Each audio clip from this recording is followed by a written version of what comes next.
Friends, మనం ఈరోజు చర్చించుకునే అంశం నీ నమ్మకమే నీకు నిజమైన రక్ష. ఒక పక్షి ఒక చెట్టు కొమ్మపై ప్రశాంతంగా కూర్చున్నది అంటే అది ఆ కొమ్మ యొక్క బలాన్ని నమ్మటం వలన కాదు. అలా ప్రశాంతంగా కూర్చోడానికి వెనుక ఉన్న ధైర్యం తన రెక్కల మీద ఉన్న నమ్మకమే. అలాగే మనం కూడా మన రోజువారీ జీవితంలో ఇతరుల యొక్క సహాయం తీసుకోవచ్చు. కానీ పూర్తిగా ఇతరులనే నమ్ముకుంటే మాత్రం ఎన్నోసార్లు మనం బాధపడాల్సిన పరిస్థితి రావచ్చు. కాబట్టి అన్ని సమయాల్లోనూ మిమ్మల్ని మీరు నమ్ముకోవడమే మంచిది. ఇతరులను మీరు నమ్మితే కొన్నిసార్లు మీరు మోసపోవచ్చు. కానీ మిమ్మల్ని మీరు నమ్మితే మాత్రం ఎన్నో విజయాలు సాధిస్తారు. తనని తాను నమ్మిన వ్యక్తి ఈ రోజు కాకున్నా రేపైనా తప్పక గెలుస్తాడు. అయితే చాలా మందికి వారికి పూర్తి నమ్మకం ఉందా అని మనం పరిశీలిస్తే మాత్రం వారికి పూర్తి నమ్మకం లేదనే చెప్పాలి. వారి నైపుణ్యం మీద, వారి సమర్థత మీద, వారి కష్టం మీద వారికి నమ్మకం ఉండదు. కానీ ఎవరో వస్తారని, ఏదో చేస్తారని ఎదురు చూస్తూ నమ్ముతూ ఉంటారు. ఉదాహరణకి తీన్మార్ సినిమాలో పవన్ కళ్యాణ్ అన్నట్టు మనకి జ్వరం వచ్చినప్పుడు పక్కకి అమ్మ ఉంటే బాగుండు అనిపిస్తుంది. భయం వేసినప్పుడు నాన్న పక్కన ఉంటే ధైర్యం అనిపిస్తుంది. బాధలో ఉన్నప్పుడు ఫ్రెండ్ పక్కన ఉంటే బాగుంటుంది. ఆనందంగా ఉన్నప్పుడు మనం ప్రేమించిన వ్యక్తి పక్కన ఉంటే బాగా ఉంటుంది అని అంటాడు. కానీ ఫ్రెండ్స్, ఈ ప్రతి సందర్భంలోనూ మనకి మనం తోడుగా ఉండటం కూడా చాలా ముఖ్యమే కదా. అందుకే మన మీద మనకి నమ్మకం ఉండాలి. చాలా మంది తమ యొక్క జీవితానికి తామే నిర్మాతలమని, తమ యొక్క కృషికి తామే హీరోలమని, తమ యొక్క జీవిత చిత్రానికి తామే దర్శకులమనే విషయాన్ని గుర్తించరు. అలాగే తమ శ్రమతో, తమ ప్రేమతో, తమ తపనతో తమ భవిష్యత్తును మలుచుకోగలిగే సత్తా వారికి ఉందని నమ్మరు.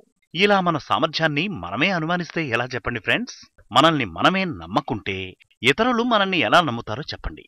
విమానాన్ని కనిపెట్టిన రైట్ బ్రదర్స్ కూడా సైకిల్ రిపేరింగ్ నుంచి మొదలుపెట్టిన వారే కదా.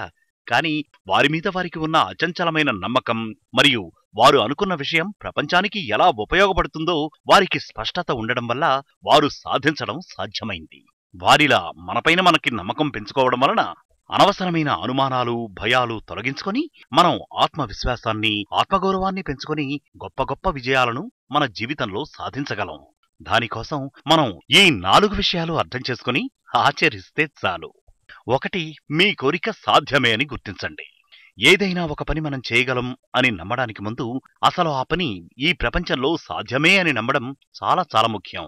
కాబట్టి మీరు ఏ విషయంలో అయితే అనుకుంటున్నారో, మీరు ఏ విషయం అయితే కోరుకుంటున్నారో, మీరు ఏ విషయం కోసమైతే ఆశపడుతున్నారో ఆ విషయం ఈ ప్రపంచంలో సాధ్యం అనే విషయాన్ని మున్ముందుగా మీరు గుర్తించాలి. మీరు కోరుకున్న విషయాన్ని ఇతరులెవరైనా ఇప్పటికే సాధిస్తే వారిని మీరు ఒక రోల్ మోడల్గా గుర్తించవచ్చు. మీరు కోరుకున్న దానిని ఒకరు చేయగలిగారు అంటే మీరు కూడా తప్పనిసరిగా చేయగలుగుతారు అని అర్థం. మీరు కోరుకునేది ఇతరులు ఎలా సాధించారు, ప్రస్తుతం ఇతరులు ఎలా సాధిస్తున్నారు, ఇతరులు దీనిని ఎలా సాధించబోతున్నారో అర్థం చేసుకోగలగాలి. అలాగే మన పరిస్థితుల కన్నా మన మనోస్థితి అత్యంత శక్తివంతమైనది అని మనం గుర్తించగలగాలి. ఇప్పుడు ఆ మనోస్థితిని మనం ఎలా వాడుకోవచ్చో తెలుసుకుందాం. 2. మీ కోరిక యొక్క ఊహాలోకంలో విహరించండి. ఫ్రెండ్స్, మన ఊహా ప్రపంచంలో ఎన్నో అద్భుతమైన రహస్యాలు ఉన్నాయి. అందులో ఒకటి మీరు కోరుకునేదాన్ని ఇప్పటికే సాధించేసినట్లు మీరు అనుభూతి చెందడం. మీరు కోరుకున్న దాన్ని ఇప్పటికే సాధించినట్లు ప్రతిరోజు కొన్ని నిమిషాలు ఊహించడం ద్వారా మీపై మీకు నమ్మకం రెట్టింపవుతుంది. మీకు తెలియకుండానే మీ లక్ష్యం వైపు మీరు అడుగులు వేస్తూనే ఉంటారు. లక్ష్యానికి ఎప్పటికప్పుడు దగ్గరవుతూనే ఉంటారు. ఒక్కసారి ఎంతో మార్పును మీలో మీరు చూసుకోగలుగుతారు. మీ పనిలో సాహసోపేతమైన నిర్ణయాలు కూడా కొన్ని ధైర్యంగా తీసుకోగలుగుతారు.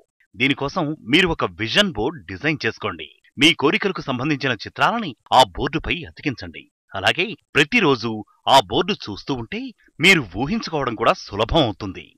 3. మీరు ఒక విజేతలా నడుచుకోండి. ఫ్రెండ్స్, మీరు మరో 5 సంవత్సరాలలో ఎక్కడా ఎలాంటి పరిస్థితుల్లో ఉంటారో చెప్పగలరా? మీరు కోరుకున్న పరిస్థితిలో ఉండాలి అంటే మాత్రం ఒక విజయవంతమైన మైండ్ సెట్ ని ఏర్పాటు చేసుకోవడం అనేది చాలా చాలా అవసరం. ఆ మైండ్ సెట్ ని తయారు చేసుకోవడానికి అత్యంత శక్తివంతమైన విధానం ఊహించుకోవడం.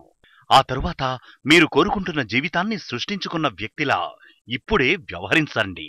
అలాగే ప్రవర్తించండి, అలాగే మాట్లాడండి, అలాగే ఆలోచించండి. అందుకోసం మిమ్మల్ని మీరు ప్రశ్నించుకోండిలా, నేను కోరుకున్న జీవితాన్ని పొందిన వ్యక్తిగా నేను ఉంటే నేను ఎలా ఉంటాను? ఈ ప్రశ్నను మళ్లీ మళ్లీ వేసుకోండి. అలాంటి పరిస్థితుల్లో మీ స్నేహితులు ఎవరు ఉంటారు? మీరు ఎలాంటి బట్టలు వేసుకుంటారు? మీరు ఇతరులను ఎలా చూస్తారో, వారితో ఎలా ప్రవర్తిస్తారో అలా ప్రవర్తించండి ఇప్పుడే. ఇలా చేయడం వల్ల మీ సబ్కాన్షియస్ మైండ్ సహాయంతో సృజనాత్మక విధానంలో మీ లక్ష్యాన్ని కావలసిన పనులు చేసే సమర్థవంతమైన వ్యక్తిగా మీరు వెంటనే మారిపోతారు. ముఖ్యంగా ఆత్మవిశ్వాసంతో అన్ని అవకాశాలను అందిపుచ్చుకోగలుగుతారు. 4వది, అడుగు అడుగు ముందుకు వేయండి. ఎన్ని కోరికలు ఉన్నా చాలా మంది విజయం పొందకుండా ఉండడానికి కారణం వారు సరైన యాక్షన్ తీసుకోకపోవడమే. కాబట్టి భౌతికమైన ఫలితం పొందాలి అంటే ఒక భౌతిక చర్య అనేది చాలా ముఖ్యమని గమనించాలి ఫ్రెండ్స్. కాబట్టి మనం ప్రతిరోజు మన లక్ష్యం వైపు కృషి చేస్తూనే ఉండాలి. ఒక్కో అడుగు ముందుకు వేస్తూనే ఉండాలి. ఎందుకంటే ఒక పనిని చేయడం ద్వారా మాత్రమే మనం దానికి సంబంధించిన ఫలితాలను పొందగలుగుతాం. కాబట్టి ఒక్కో అడుగు వేస్తూ ముందుకు వెళ్తూనే ఉండండి. అలా ఈ ప్రయాణాన్ని కొనసాగించడం ద్వారా మనం కోరుకున్న ఫలితాల్ని ఒక రోజు ఖచ్చితంగా పొందగలుగుతాం. All the best.